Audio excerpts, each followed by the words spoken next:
السلام عليكم ورحمة الله وبركاته. احنا راح نبدأ إن شاء الله الآن. مهندس نايف.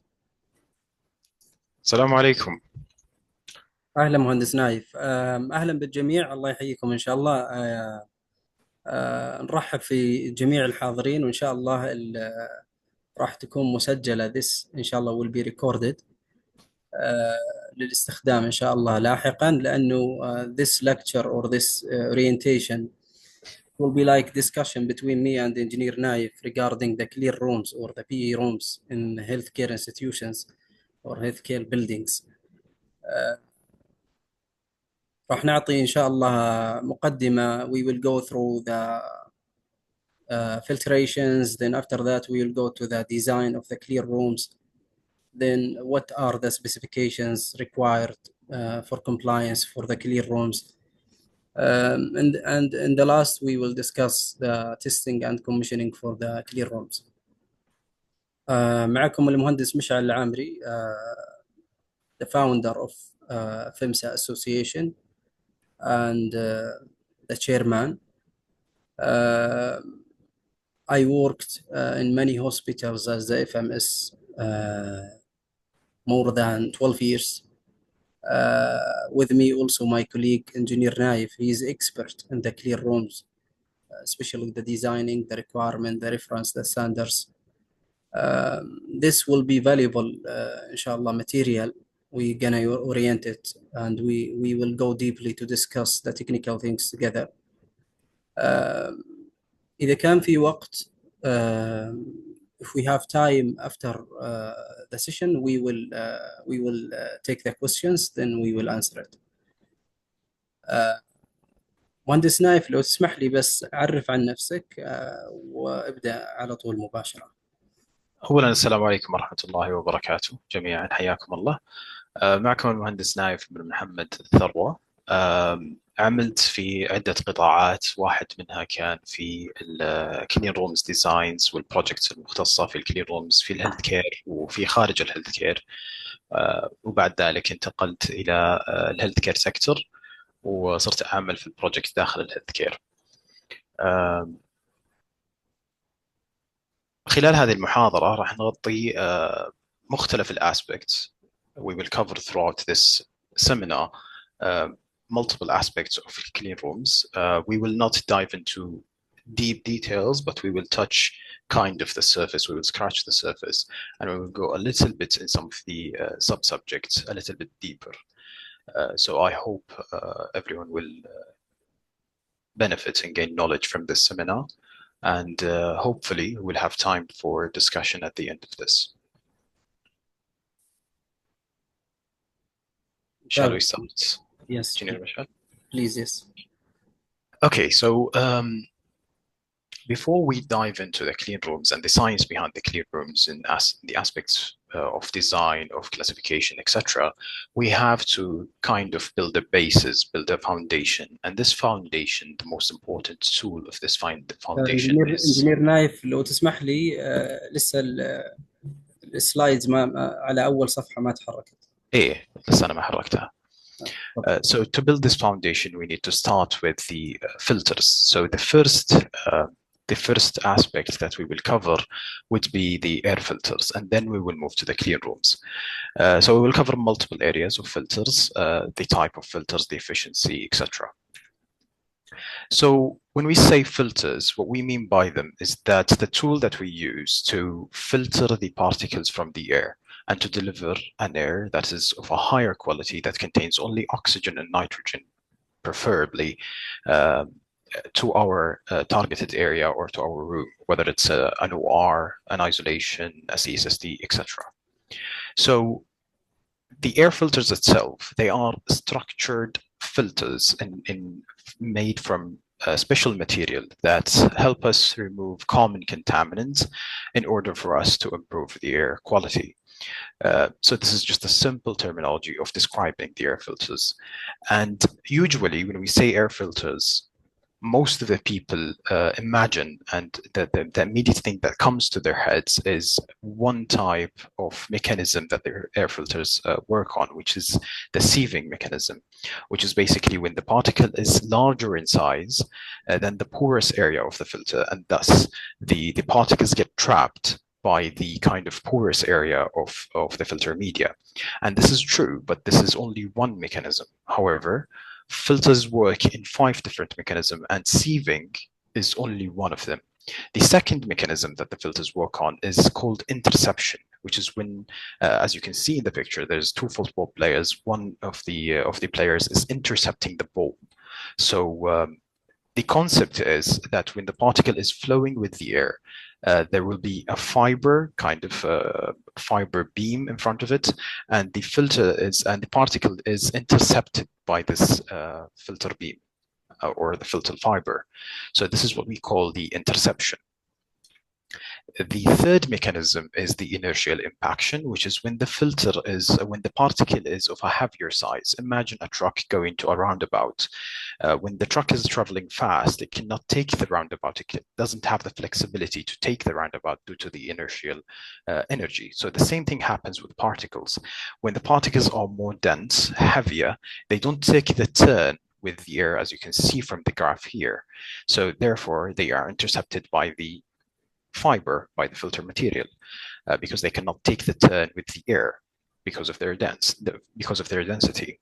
So this is the third mechanism. And the fourth mechanism is what we refer to as diffusion, or also known in the science community as Newtonian movement.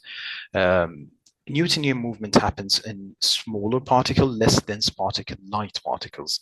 They don't tend to move laminarly with laminar flows. They move turbulently, and even in laminar flows. So they move all around the places because they are light, they are less dense, and therefore, probability-wise, they are more exposed to the other kind of mechanisms to be impacted, to be intercepted, and to be sieved due to their turbulence movement. And this is the fourth mechanism, which is called diffusion. The fifth and last mechanism is the electrostatic interaction, or the electrostatic charging, which is basically when the particles are charged positively and the filter itself is charged negatively. There will be an electrostatic attraction between them, and they will get kind of attracted to the surface of the filter, and therefore filtered by this filter. If you allow me, Engineer Naif, here we're gonna have one question. Mhm. So, thanks to explain the 5 mechanism for difference mechanism, which one I should choose, or based on what I will choose which one of those mechanism? Uh, is there any reference, or based on my demand or requirement? What is the So criteria I should follow here? So as a thumb rule, you should go always with mechanical filtration, which is the first 4 mechanism here: the sieving, the interaction, the interception, sorry, and the inertial impaction and the diffusion. These what we call are mechanical efficiencies or mechanical mechanisms. This is a charge or electrostatic charging mechanism. So when you are choosing a filter, I would say always go for mechanical efficiency. Go with filters that will achieve the efficiency in a mechanical way, because the problem with electrostatic charging of filters that it wears out as you store it or as the time goes by. So when you store this filter, for example, in your warehouse for like 1 year, it's already lost its efficiency, it's lost its charges. So therefore, answering your question, I would say always go with mechanical filtration. Okay, clear, Engineer. So when we see in many of the AHUs or many of the HVAC systems, we have multi-stage by the manufacturer of the AHU. We have multi-stage filtration. And the concept behind the multi-stage is to reduce the number of maintenance that we need to do and reduce the cost of replacement. So if you can see in this graph, we have 3-stage filtration. We have pre-filters, we have medium filters, and we have HEPA filters. Let's imagine that we remove the first 2 stages and only keep the HEPA filter. The HEPA filter will be responsible to remove large particles and small particles, and therefore it will reach its a maximum lifespan in a very short time. So you need to replace it more often. And typically, the HEPA filters are costly filters. Therefore, you will increase the cost of the replacement and the frequency of the replacement, which is something that we don't want to. So therefore, we develop a system of multi-stage where we install pre-filters to filter the large particles and take the burden of filtering the large particles. And we have medium filters that will filter kind of medium-sized particles. And we go to the HEPA filter where the only work for the HEPA filter is to filter the fine and very small particles. And therefore, you don't need to replace the very expensive filter as often. And when we say filter efficiency, what we mean by filter efficiency is the ability of the filter to remove particles. So if you have 100 particles in the air and you have a filter, and when the air is passing the filter, after the filter, there is only 10 particles in the air. That means that your filter has a 90% efficiency because it removed 90% of the particles in the air. And typically we measure it through special devices called particle counters. You have to purchase these devices, you have to be trained to use these devices, and you have to use them to measure the efficiency of the filters. And when you measure the efficiency of the filters, you need to report them based on a standard. And the key standards for filtration are four main standards, which are ASHRAE 52.2, EN or Euro Norm 779, ISO 16890, and EN 1822. The EN 779 is now kind of an absolute standard. The ASHRAE 52.2 is also semi-absolute. Most of the manufacturers are working on the ISO 16890 standard. So the only relevant standards nowadays in 2025 are ISO 16890 and EN 1822. However, you can compare multiple standards together. Engineer Naif, if you allow me, this measurement for the particles is usually in the manufacturer there or on the site as an operation, or usually they are doing in the manufacturer. What is the rule for the engineer in the operation or in the hospital in this regard? So it's both. The manufacturer has to test their filters because they have to report their filters before selling it to you. And you, as an operational guy, or operational engineer, you have to also kind of do an inside testing and commissioning of your filters, especially for your HEPA filters. For your pre-filters and medium filters, you don't need typically to do that. However, with HEPA filters, due to the criticality of the rooms where the HEPA filters is installed, for example, in ORs, then you need to test them. And this is what we call in situ test, inside testing of the filters. So when we talk about filter efficiency, everything comes with a cost, not only financial cost, but also energy-wise. So when we go with high efficiency filters or very high efficiency filters, we are also compensating going up with the pressure drop. So when the pressure drop goes up, that means that the energy consumption of your system will also go up. So when you go with high efficiency filters, you are also going with high pressure drop filters. And when you go with low efficiency filters, you are also going with low pressure drop filters. So it's kind of a mix between both that you have to do to calculate before you choose your filter. So we talked about the four main key standards in filters, and one of them is ASHRAE 52.2, which everyone knows as the MERV rating. And it starts with MERV from 1 to 4 for the low filtration, and MERV 5 to 8 for the medium filtration, and MERV 9 to 16 for the high filtration, and MERV 17 to 20 for the superior filtration or fine filtration. So when you go up with the MERV rating, you are going up with the efficiency. So this is a general table that will show you the trivial application of each grade of filter with accordance to EN 779 or Euro Norm 779, which ranges from G1 all the way up to F9, where G1 is the least efficient and the F9 is the most efficient filters. And when we see here, we see the G1 as 50 to 65, but that is at coarse level particles. And what we mean by coarse is the particles of a larger size, 10 micron, 20 micron, 300 micron, 400 micron, etc. To take an example, a practical example, take a human hair. A human hair is typically 70, depending on your genes, but 70 micrometer. So this is the G1 filter will achieve 50 to 65% in filtering, for example, human hair or feathers or large plastic particles, etc. However, when you go to F9, it is reported as 95 to 99% at 0.5 micrometer, which is a very small size. It's slightly larger than COVID-19 size.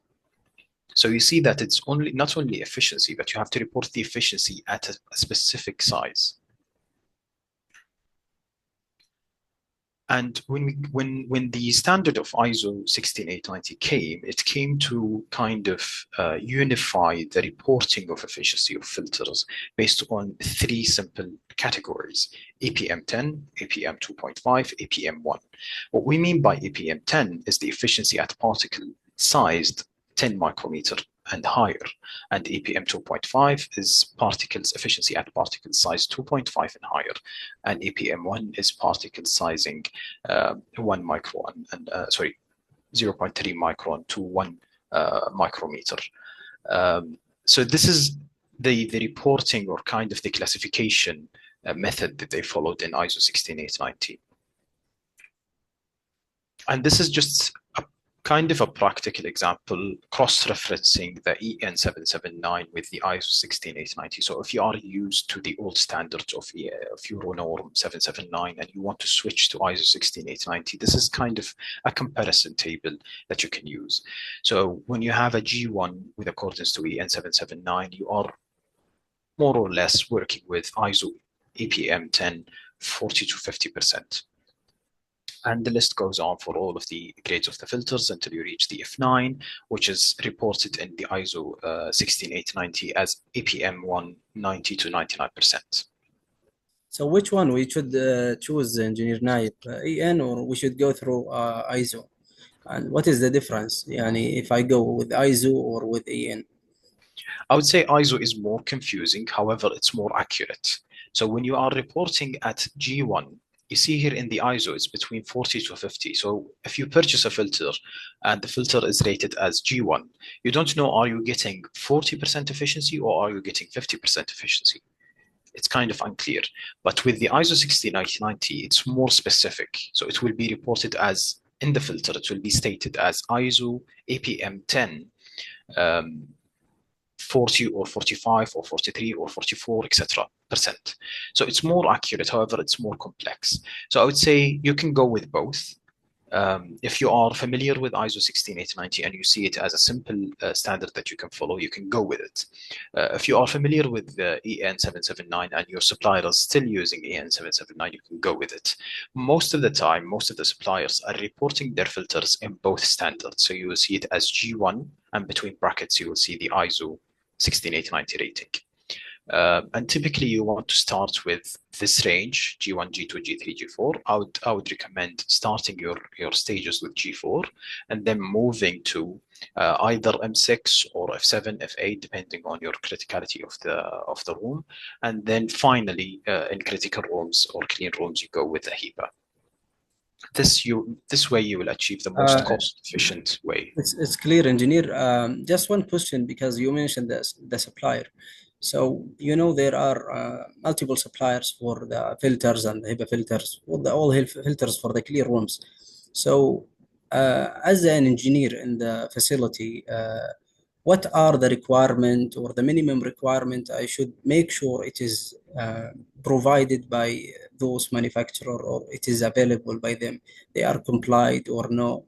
Um, for example, if I will ask him about the certificate for their reference for either EN or ISO, what they are following, just to make sure I'm dealing with the specialized company or supplier who gonna supply the filters in my facility. So typically, when you are purchasing HEPA filters, HEPA and ULPA filters, they have to give you a certificate with accordance to EN 1822. which we will dive into a little bit later. Um, but that's with HEPA filters. With medium and pre, with let's say medium filters and pre-filters, you don't need the certificate. However, you need to ensure via an audit that your filter is what is reported on your filter. If you are purchasing an F9, that it's actually an F9 filter, and you can do that by requesting a filter media certificate, which is a certificate where the media or the fibers of the filter are tested, not the filter, but the fibers. And the fibers will report an efficiency. And based on this efficiency, you can make sure that when you are purchasing an F9 filter, you are getting an F9 filter, that they are not lying or I would say not reporting correctly. For example, if you purchase an F9, it can be an M6 filter. You wouldn't know unless you ask for the certificates, you do an audit, or you test it yourself. Most of the institutions, they don't test pre-filters and media filters. However, they ask a certificate from the supplier for the filter media or the filter fiber. But with the HEPA filter, you have to test it inside. To test it inside, you mean I should go to make sure for the particles measurement there in the manufacturer or in the No, site? in your site. So when you buy a HEPA filter, you will request the supplier to come to your site and test their filter in the site after installing it.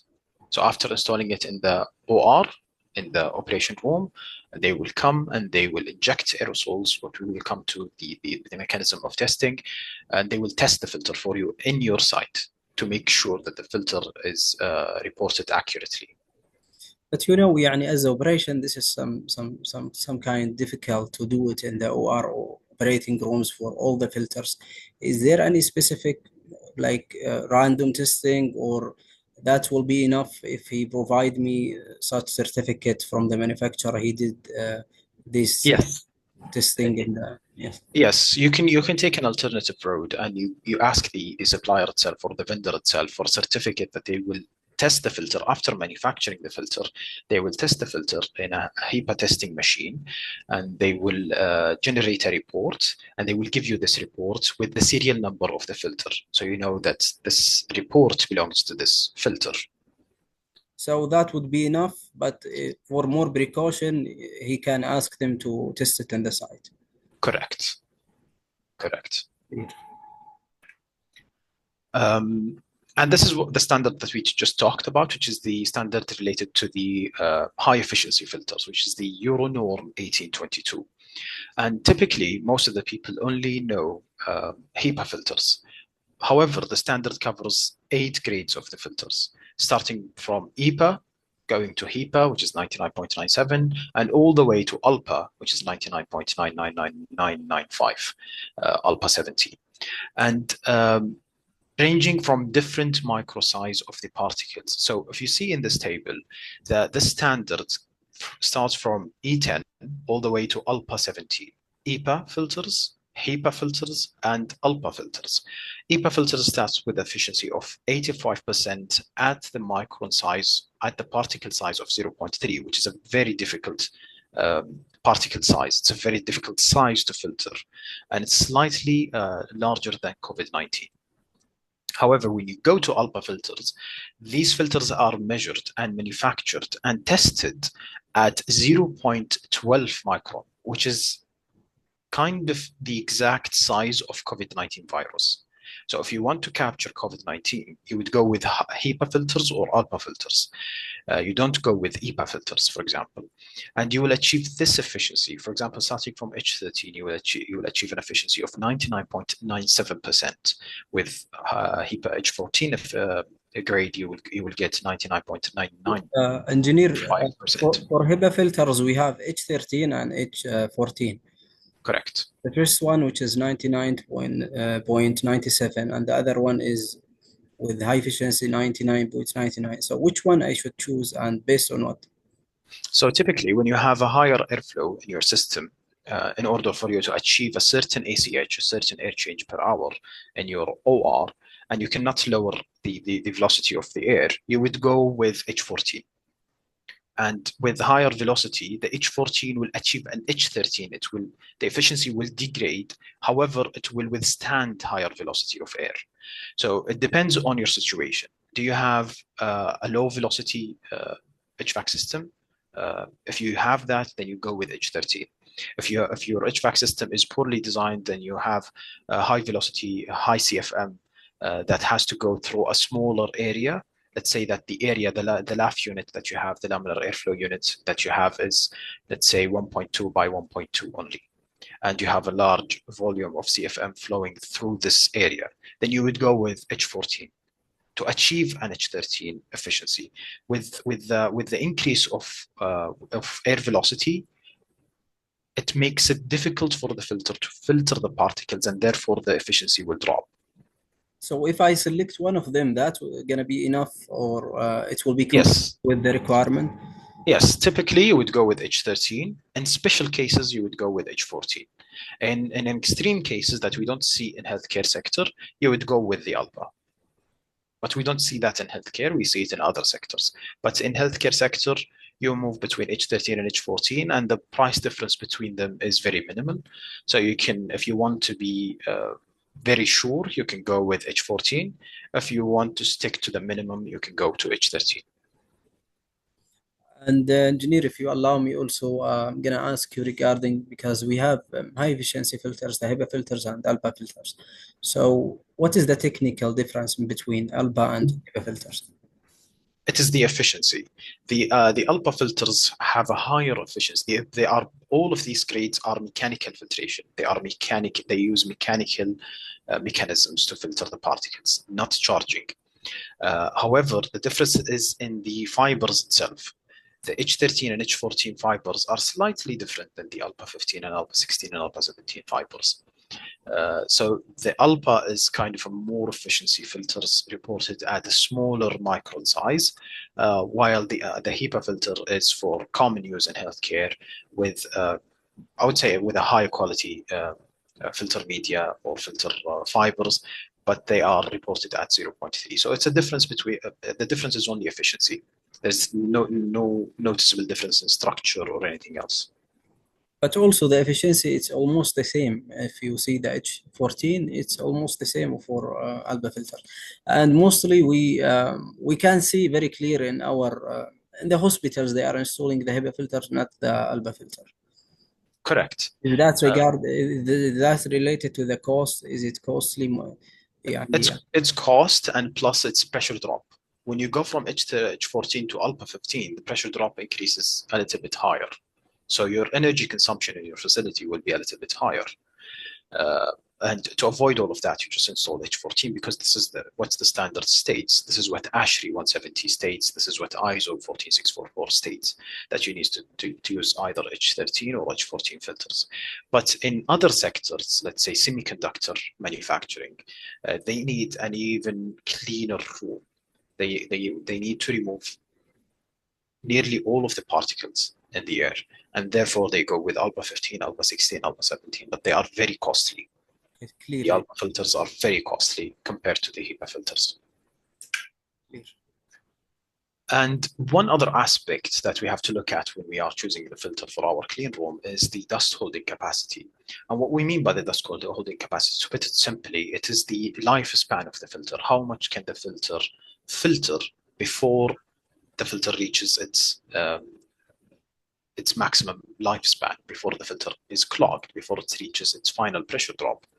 So typically when you go to HEPA and ALPA filters, they have lower dust holding capacity.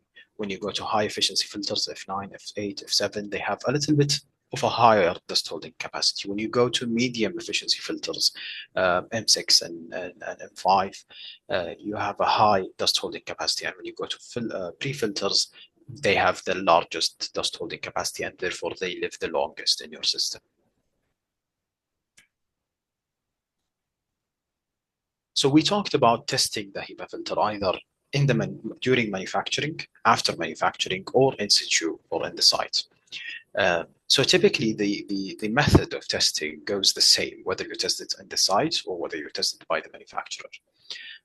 Which is basically you have to inject something we call aerosol, which are particles particles with known sizes. And then you have to mix them, and then you have to introduce them to the filter in a certain velocity. So you measure the particles before the filter, and then you measure the particles after the filter. And then you compare the results between before and after, and you get your efficiency. This is what they should report when they give you a certificate of an efficiency of a HEPA filter. You have to see the upstream value, which is the upstream means before the filter, and you have to see the downstream value, which is after the filter. And is there any percentage in between, engineer? Because they're going to measure the particles before the filter, then after the filter. Is there any percentage Yes. for allowance if it's more or less? Yes. So if you are purchasing an H13 filter, the number of particles after the filter has to be 0.03%, which means that the filter filtered 99.97% if you are purchasing an H13, if the filter is H13. And if it's an H14, it's 99.995. Okay, engineer, before we're going to explain also regarding the clear rooms, we have some questions here in the chat.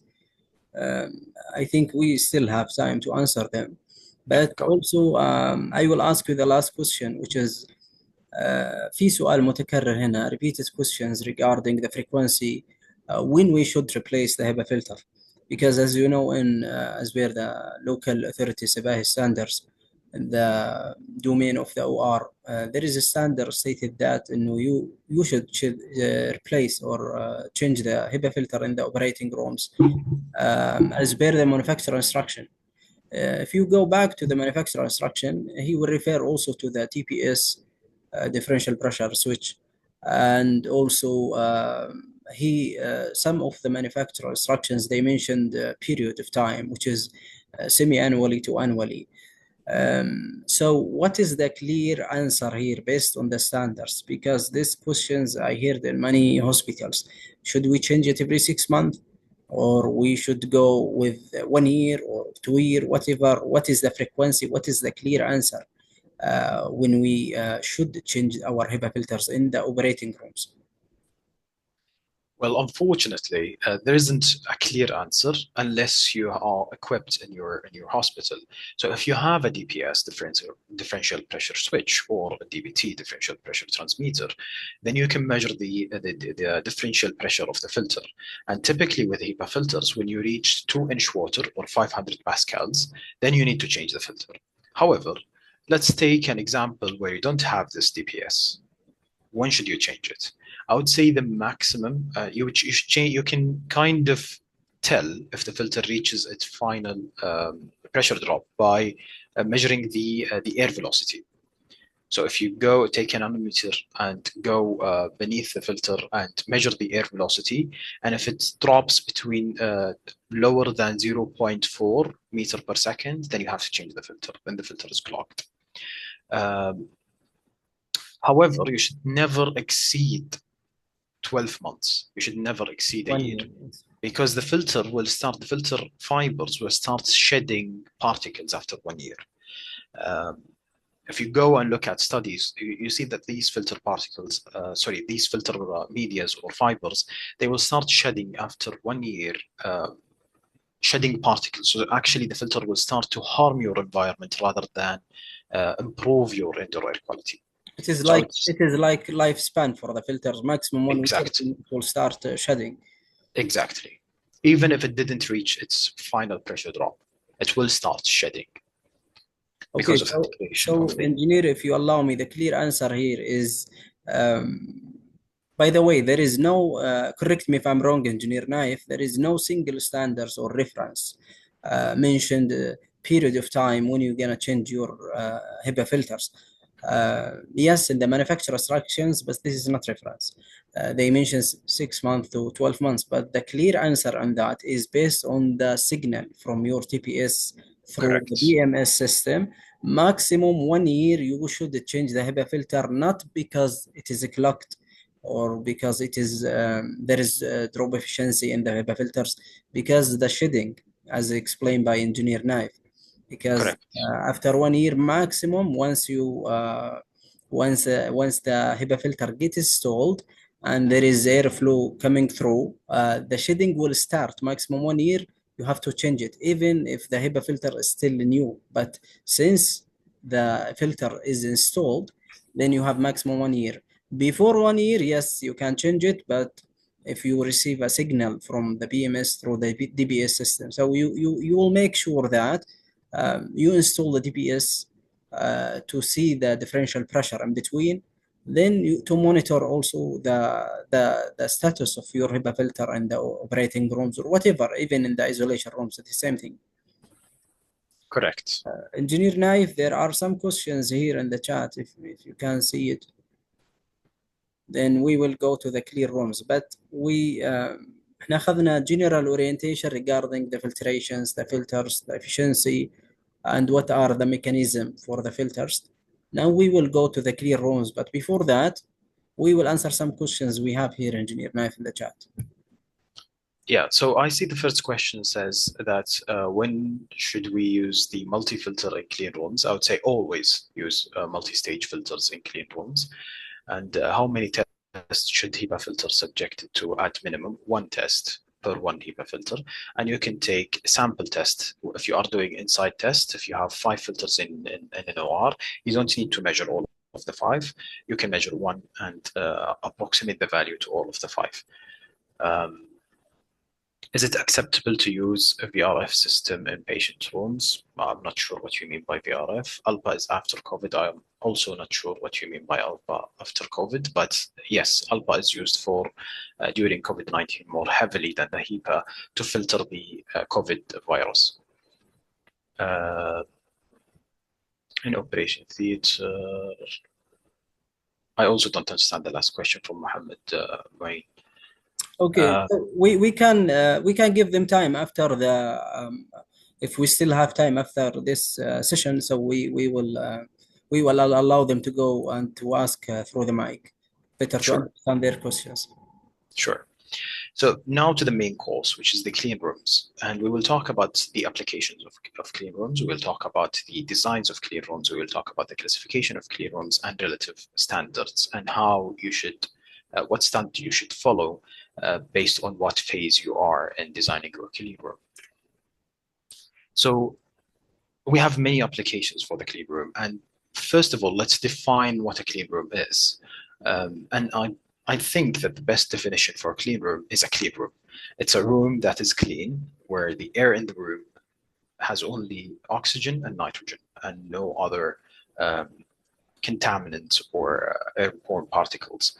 So the idea is that you have your air of a higher quality, only contains oxygen and nitrogen, which are the normal gases in the air. And just general question now.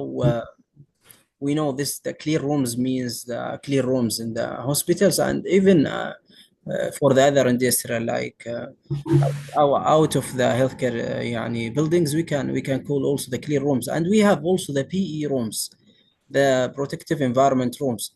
Is it the same? Like if say I said fire suppression and firefighting system, is it the same, or the clear rooms means? I would say PE rooms are more general term. It covers clean rooms and other rooms and other controlled environments. The controlled environments can be non-clean room. If you have a positive room, but it's not a clean room, this is a PE room. However, a clean room is a specific type of room that is clean in terms of the air. So PE is more general. Clean room is part of the PE rooms, and it's more specific. And we see the application of clean rooms in many sectors. We see it in pharmaceuticals, in hospitals, we see it in patient pharmacies and labs. We see it in medical devices manufacturing. We see it in hospitals and ORs. We see it in semiconductors. We see it in aerospace, for example, satellite. We see it in EV battery manufacturing. We see it in food and beverages. We see it in research labs. We see it in cosmetics. We see it in military application. We also see it in aircraft manufacturing. So the applications of clean rooms are very wide. You need them in multiple sectors, not only the healthcare. However, we will cover more deeply in the healthcare here today in this seminar. So in hospitals, we have kind of five main areas that we would consider as clean rooms. We have the operating theaters or operating rooms. They are classified as clean rooms. We have the isolation units or isolation rooms. They are also classified as clean rooms. We have the pharmaceutical compounding, aka inpatient pharmacy. We have it in laboratories. These are also considered as clean rooms, or some of the areas in the laboratories are considered as clean rooms. We also see it in sterile processing, or aka known as CSSD. This is also considered a clean room. So that begs the question of why do we use HEPA filter in clean rooms? What is the necessity of HEPA filters in clean rooms? And I would say that one, it helps you to achieve the clean room classification, so it's maintain a sterile environment. It also protects your patient. If you have it in ORs with a patient with an exposed, let's say, chest, an open surgery, then you are also protecting this patient against any viruses that can be coming from the HVAC system or any microbes. We also use it to ensure the product quality. We see that in healthcare sector, in the inpatient pharmacy, in IV rooms. They are compounding a medicine, and they have to ensure the quality of this compounding, and therefore they have to keep and maintain a clean area to ensure the product quality. We see it in semiconductors and chips, in motherboards, etc.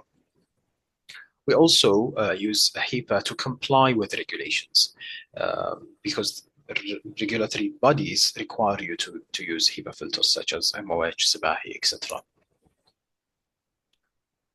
And when we talk about clean rooms, there is an elephant in the room, which is this standard. Nobody can ignore the standards when they want to discuss anything about clean rooms, which is the ISO 14644. It is I would say, the mother standard for clean rooms. It's the standard that classifies the clean rooms in terms of design, in terms of quality of air, in terms of classification, braking, etc.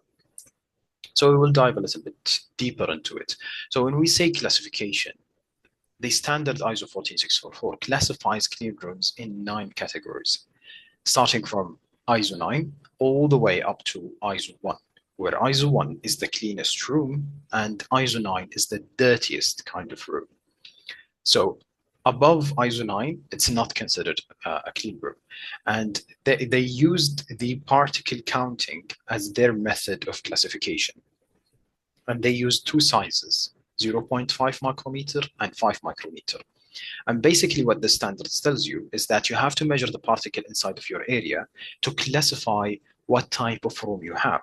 Let's say, for example, you measured the particles in an OR and you measured particles of a size of 0.5 micrometer, and you achieved 4,000 particles. You counted 4,000 particles in this room. That means that this room is not an ISO 5, it's an ISO 6. Because ISO 5, the maximum allowed number of particles is 3,520, but you measured 4,000. Therefore, you are in the ISO 6 category. So the same goes for all of the other classification. You have to measure the particles, see what is the count that you have, and check if it's ISO 1, ISO 2, ISO 3, etc. In healthcare, we typically have operating rooms of ISO classes 5 and 6. Sometimes we see it as ISO 7. And many of the cases, when they want to minimize the cost, the upfront cost of construction, they go with ASHRAE 170 to only ensure that the operating room is achieving ISO class 5 or 6 above the patient bed, but nowhere else in the room. So if you go at the edges of the room, towards the walls, you will see it as ISO, for example, 7, 8, 9. But when you go closer to the patient bed, you see it as ISO 5 and 6, because the laminar airflow unit is directly above the patient bed, which is kind of what we call a hybrid design. It is not ISO design, and it's not an ASHRAE design, it's a hybrid design to minimize the upfront cost. We see in isolation rooms, we see classes of 4 and 5. We sometimes see ISO 6 in isolation rooms. Um, we also see it in different areas, for example, CSSDs, etc. We see it as ISO 7, ISO 8, etc. And when we talk about the quality of the air inside of a clean room, we have to talk about ACH as well, the air changes per hour, which is the how frequent and how often you replace the entire air volume of the room. So if you have a room, you have an air volume inside of the room, you have this air inside of the room. How often are you replacing it? How often are you exhausting this air and introducing a new air to the room? This is what we refer as to the ACH, or air change per hour. And it is important because it tells you how fast can you achieve a clean room classification and how fast you can return to a clean room classification. So if your room, for example, got contaminated, if your OR got contaminated and got knocked off the classification, let's say it became ISO 9 because of the number of particles inside of the room. If you have a large number of ACH, if you have a high ACH, then the room will go back to ISO 5 very quickly. And it will maintain its status as ISO 5 more rapidly. So that's why ACH is important. Also, one important point here, Engineer Naif, because I saw in uh, uh, many facilities, for example, they give you as per the ASHRAE standard for the ACH, the minimum 10 or 12, and but the room you will find the air cycle per hour, it is exceeding 30 or above the minimum standards. That gonna affect also the temperature for the room. So you have to take care about this point. Once you go up with the ACH, also the temperature of the room gonna be affected. Drop. Yes. So if you have any problem with the temperature of the room, check also the other parameters like the ACH. Um, you have to achieve the minimum. If you cannot achieve the maximum, so you have to achieve the minimum. But some of the facilities are even exceeding the maximum, which is affecting also uh, their efficiency for the electrical and affecting the other parameters like what you explained for the temperature of the room. Yes, to balance it out, I would say when you go to ACH, go with the ASHRAE 170 because the ISO 14644 doesn't, it gives you a guidance, it doesn't give you a requirements. And if you can see here with the ISO classification of 5 clean rooms, it requires you to go between 240 to 360 ACH, which is a very large number. Very However, much, yes. in If you compare in it engineer to the ASHRAE standard, see there is in the big ASHRAE difference. standards, you go to 20 ACH in ORs. If you have an OR of a classification of 5, you see the ASHRAE standard doesn't involve itself with the ISO classification heavily. It goes to the uh, practicality of the rule. So they classify operating rooms. They don't classify ISO rooms. However, the operating rooms are also either ISO 5 or 6, as I explained. So you have to have a hybrid system when you are commissioning these rooms. So you have to achieve the classification of ISO 5, but follow the ASHRAE for the ACH and the positivity and negativity. You see where I'm going with this? So you have to go with 20 ACH minimum, which is ASHRAE requirement, and that's ACH part. But when you go to classification and clean room, I would say air quality, then you go to the ISO classification, ISO standards, and you achieve an ISO 5. So you don't need to go with 240 to 360 ACH. You go with the ASHRAE standards or ASHRAE requirements for the ACH, and you go with the ISO standards for the classification. So you make a hybrid system.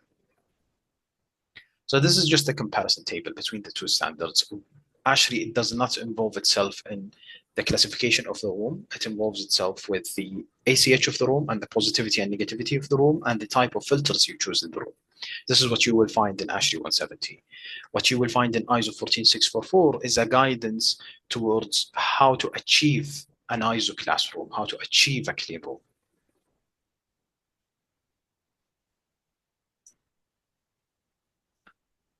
And when we discuss clean rooms and ACH, we also have to discuss differential pressure. And this is a general guidance towards where you can find the standards for different rooms. So for operating rooms, you go with positive 2.5 Pascal differential pressure, and you go back to the standards of ASHRAE 170.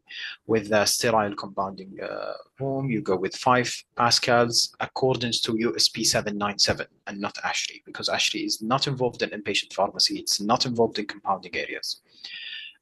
With the HD buffer rooms, you go to negative 2.5 Pascals with accordance to USP 800 and USP 797, and also USP 797 white paper. Airborne infection isolation rooms, also the same with ASHRAE 170 or the CTC. Clean room corridor or the room adjacent to the clean room, you go with the EU GMP Annex 1. And you have to achieve positive 10 to 15 to not allow any particles to go into the clean room, which is commonly known as the anti-room, kind of an anti-area or an anti-room. And when we talk about these clean rooms in Saudi Arabia, the MOH issued kind of a commissioning checklist where you can derive these values. They derive the values directly from ASHRAE 170. So whether you are following ASHRAE 170 or following the MOH, you are in the right track either way. One point here, engineer, I think, yes, for example, for the operating rooms, we can go back for as a reference to ASHRAE standard to see, for example, for the ACH, the minimum is 20. Also, the same thing for the commissioning for the MOH list. But I saw one reference also in the MOH, it is 15. But I don't think this is comply with the international standard like ASHRAE standard. So the minimum is يعني 20 ACH for the OR. So better to go through ASHRAE standards to make sure that your rooms are complied with international standards, because also the local standards it's complied with the international standards, but there are some old reference still the people are using in the hospitals, which is incorrect. We give one example for the operating rooms, the ACH 15, but the actual should not be less than 20 ACH for the OR rooms. Correct. I agree with that, and you have to stay up to date with whatever the MOH issues. And in most of the cases, MOH always adapts with ASHRAE 170. So whenever there is an update in ASHRAE 170, it always adapts to that update. So this is the recent update of 2020. They didn't issue any update after that in their checklist, where it shows the type of the room and the parameters you need to keep up with during your operation or even during the execution of these rooms. So that covers differential pressure, the ACH, the fresh air percentage, which, for example, for the operating area, it has to be 20% at least of fresh air introduced into the room. The temperature, it has to be between 21 and 24. And the RH percentage, which is the relative humidity percentage, it has to stay between 20 and 60. And you will see this as a problematic parameter in, I would say, perhaps Khobar, Jeddah, the coast areas where they have high humidity in the air. They need to have they need to lower this Yes. humidity in their rooms. They are using dehumidifier to reduce Yes, correct. humidity. Not like in for a Riyadh example, they have the opposite things, which is they are Humidifier. using the humidifiers to increase the humidity for such rooms. Correct. So But I would for say the minimum is engineer is 20 to 60. The other, as mentioned in the schedule in front, is 30 to 60. And there are some rooms also you can check in the ASHRAE standards to see the parameters or the limits for either temperature related to humidity, ACH, or pressure. yes. And most of the problems that I see is with the first three parameters to maintain a differential pressure with accordance to the standards, maintaining an ACH with accordance to the standards, and maintaining a fresh percentage with accordance to the standard. Typically, I don't see any problems operation-wise in terms of temperature keeping the temperature in range or keeping the RH in range, because most of the AHU manufacturers also supply it, as you said. For example, if they are supplying to Riyadh, they install a humidifier with it. If they are installing it in Jeddah or Khobar, they install dehumidifier with it. So these two are less of a problem than the first three.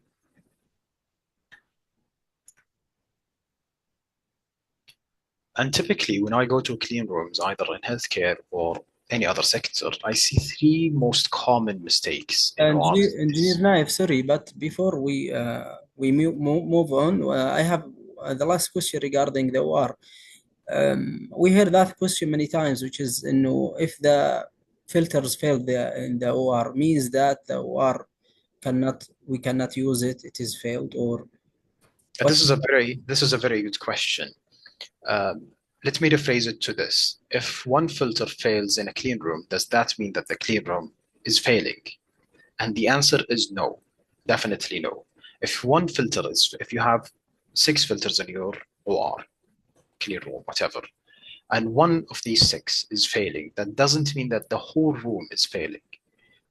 The room can pass the test of a clean room and can achieve ISO 5, even if one of the filters is not performing well, even if one filter is failing.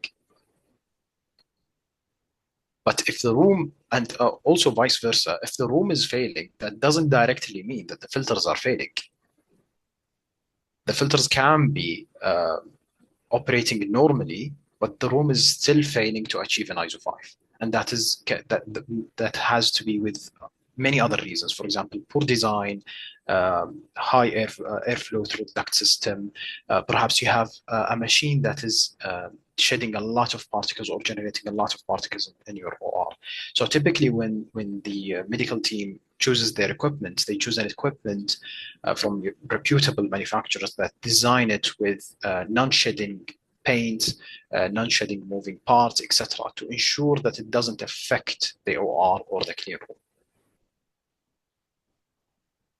Clear, engineer.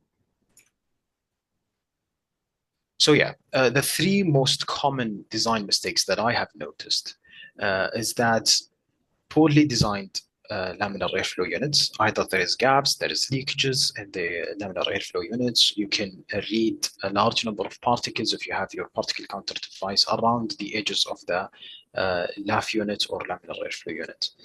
The second most common mistakes that I see is the curved edges. Most of the rooms, typically, if you are designing a clean room, you have to have a curved edges to not allow an accumulation of dust in this room.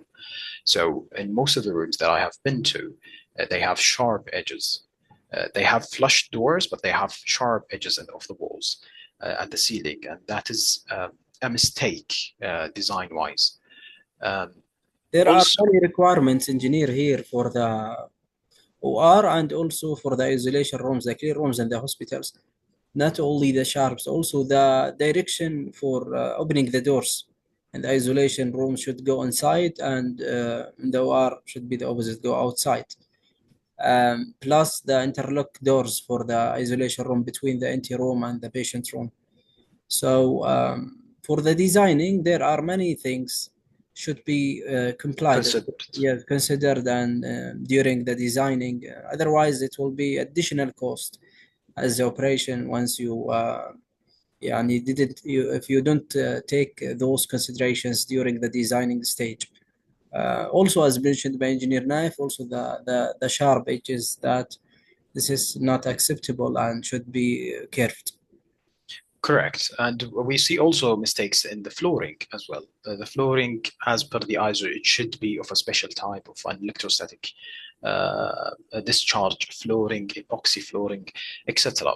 We see many of the mistakes in design. This is why I want to dive a little bit deeper into the design aspects of clean rooms.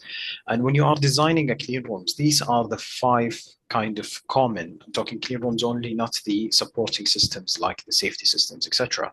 These are directly involved in the design, either interior design or system design of the clean rooms, which are ISO 14644 Part 4 and Part 5, and IAS, EU GMP Annex 1, USB 797 and 800 in pharmaceutical compounding.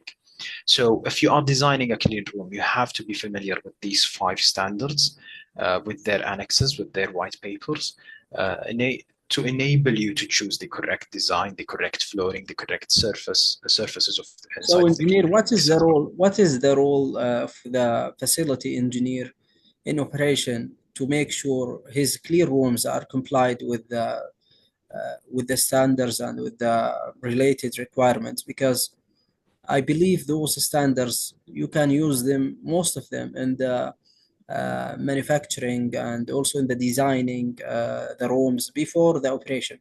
But during the testing, commissioning, before the operation and in operation, how can I make sure and I have complied clean rooms in my facility?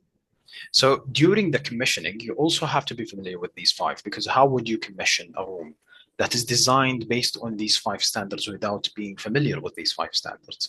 So you would commission the rooms as an operation team by these standards. And during the operation, let's say we finish the commissioning and now we are during the operation. Let's say that you have a renovation project, or you are changing the doors, you are changing something in the room. Then you have to also refer to these standards before you do any changes. During the normal routinic operation, I would say that you will not be involved heavily with these standards, with the exception of USP 797 and 800, because it also covers the operational aspects of pharmaceutical compounding. So you will work with this more than the other standards during operation, and you will work with 14644 Part 1 during the operation, which is the classification, to ensure that your room is always maintaining a clean room classification. But the other standards, EU, GMP, IAST, the Dash 4 and Dash 5 of ISO 14644, you will not be involved in it routinely, but you will be involved in it in the commissioning phase.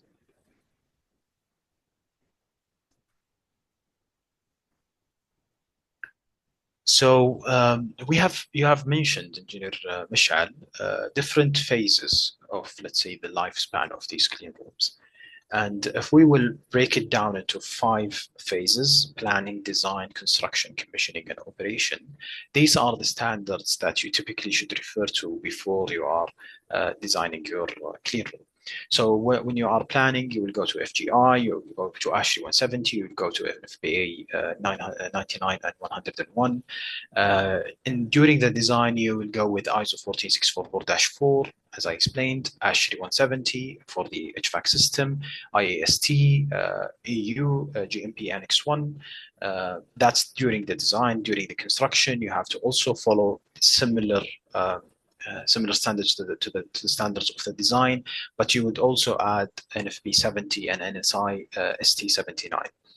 During the commissioning, you will commission based, as I said, based on ISO 14644-1 and -3. You would commission based on ASHRAE 170 and NFPA 99 to ensure that your room during the commissioning is in compliance with these standards. During the operation, you will be heavily involved with 14644-2 and -1 and ASHRAE maintenance guideline.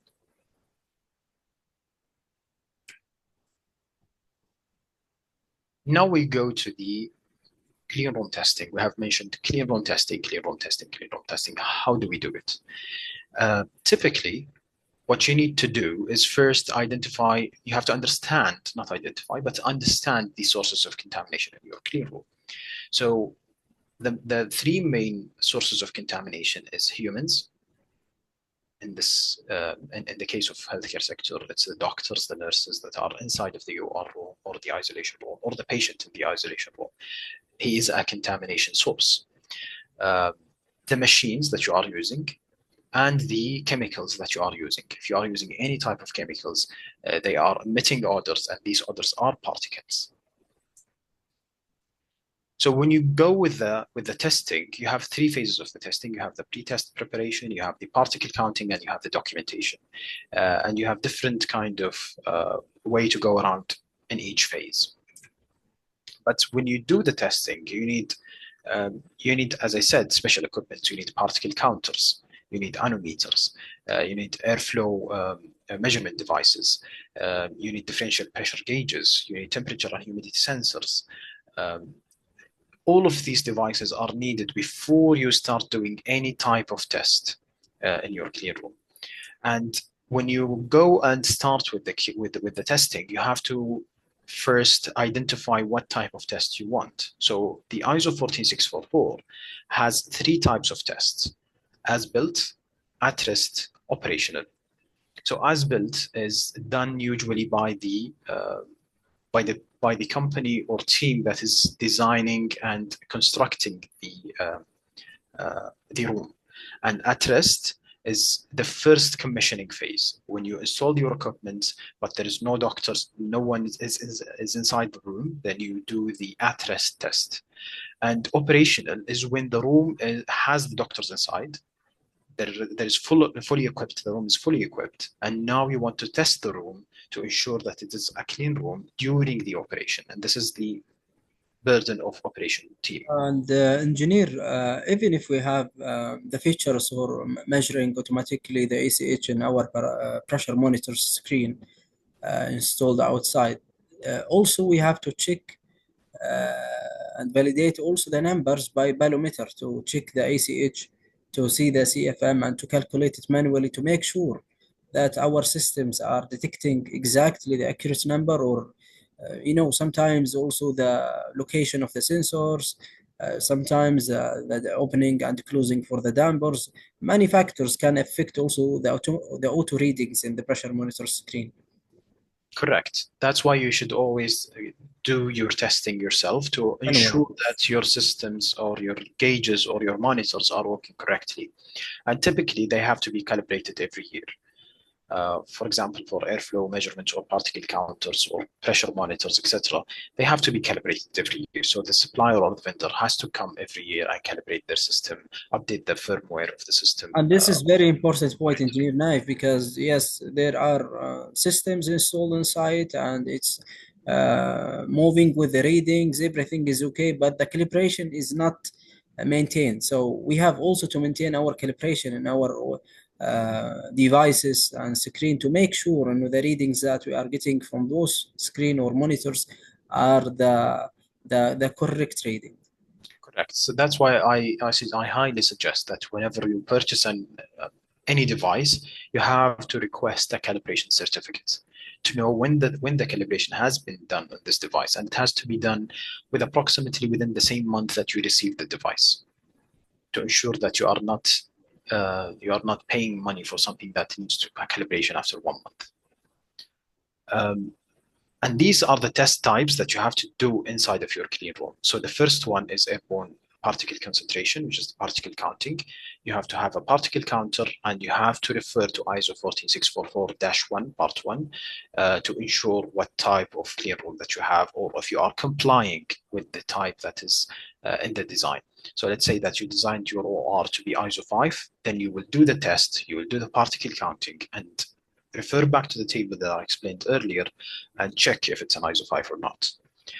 The second test is the smoke test, or the airflow visualization test, which is to confirm the unidirectional or uniformity of the flow of the air. Is it turbulent or is it laminar? And usually it has, not usually, I would say always, it has to be laminar airflow inside of your OR. And you will refer to part 3 of ISO 14644. The air velocity and uniformity is to measure the air velocity of coming from the LAF unit, of the laminar airflow unit, and to ensure that it's uniform across the LAF unit. So you don't have a high velocity at the center and low velocity at the edges. It has to be somewhat uniform between all of the areas that you are testing. The fourth test that you would do is something we call the room recovery rate, which is if the room is ISO 5, but currently it's contaminated, so it's ISO 9. How long will it take for it to go back to ISO 5? And that is highly dependent on the ACH and the quality of the filters that you have. So a high recovery rate is preferable, a low recovery rate is not preferable. And the fifth test that you do is filter integrity test, what we talked about, which is the in-situ test, inside test of the HEPA and ALPA filters. That is done on the filter itself after installing it. And you have differential pressure measurements. You have to have a differential pressure device, and you have to measure the differential pressure between the clean room itself and the adjacent room, corridor, etc. Even if it's an anti-room, you have to measure the differential pressure between them. The contaminant leak test, which is to ensure that there is no leakages on your ceiling, on your walls, on your doors, whatever that is leaking contaminants to the clean room. Temperature and humidity test, and viable contamination monitoring. This is an optional test that is only done in pharmaceutical compounding. You don't need to do this test in your OR. However, if you have an inpatient pharmacy, you have a buffer rooms, you have to do this test.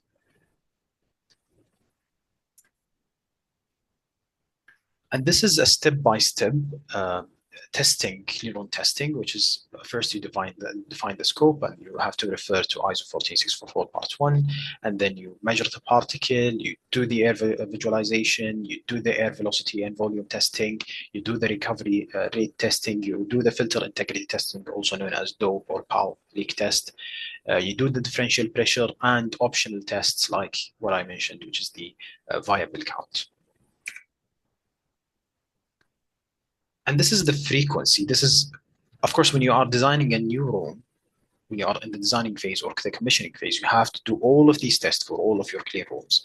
However, for operational team, how many times should I routinely do the tests for example, for particle counting, in our clean rooms? Typically, you have to do it between 6 and 12 months. For particle counting, for filter integrity, 6 to 12 months, for airflow velocity and uniformity every year. For differential pressure measurement, you have to do it daily, and you can do it through the monitor. By installing the monitor, you have to take the reading of the monitor daily. The visualization or the smoke tests, whenever you have any concern, so whenever it's needed. The room recovery test is also as needed, and the viable counting in inpatient pharmacy or pharmaceutical compounding areas, it has to be done weekly. So I hope during this seminar we have covered, I would say, we scratched the surface of clean rooms. Of course, when we dive into any sub-subject of what I have talked about, we can go on and on for hours discussing it, especially in the design phase. But I tried to make it compact, give the idea without having the seminar go longer than it should. يعطيك العافية مهندس نايف الله يعافيك. يعني this is at the end يعني this is not a training or lecture. This is just a quick session ندوة احنا we arranged just to take a general idea about the clean room definitions, categories, specifications, requirement, designing, the stage of the testing, commissioning. And I think inshallah we're gonna have more and more sessions in because you know the people are always liking the quick explanation or orientation regarding those things, because if you will go deep you have to go to the standards, you have to go to the reference and to read by yourself.